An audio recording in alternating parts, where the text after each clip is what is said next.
charge your Peugeot's battery, check that the speed selector is on mode P and the engine is switched off.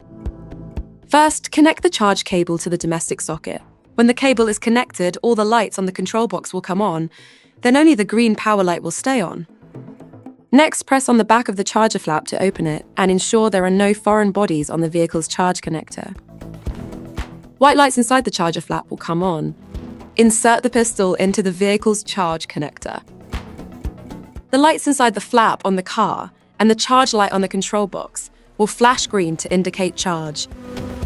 If this does not happen, charge hasn't started. Please start again the procedure and check that everything is correctly connected. The steady red light in the flap indicates a fault. At the same time, when the vehicle is plugged in, the following information will be shown on the digital cluster.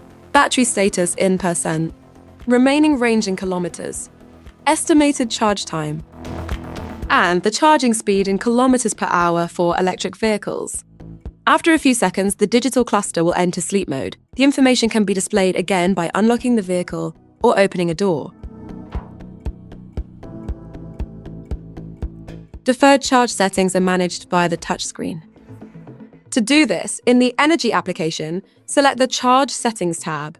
Select the charge start time and validate by pressing Apply. The settings are saved in the system.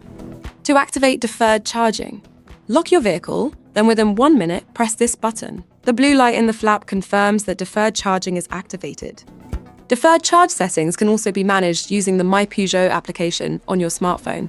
Charge completion is indicated when the green light on the control box and the green lights in the flap stop flashing. The red light in the flap indicates that the pistol is locked. To unplug the pistol from the charge connector, unlock the vehicle if it is locked. If your vehicle is unlocked, lock it then unlock it. Finally, never use the charge cable with an extension cable, power strip, conversion adapter, or with a damaged electric socket.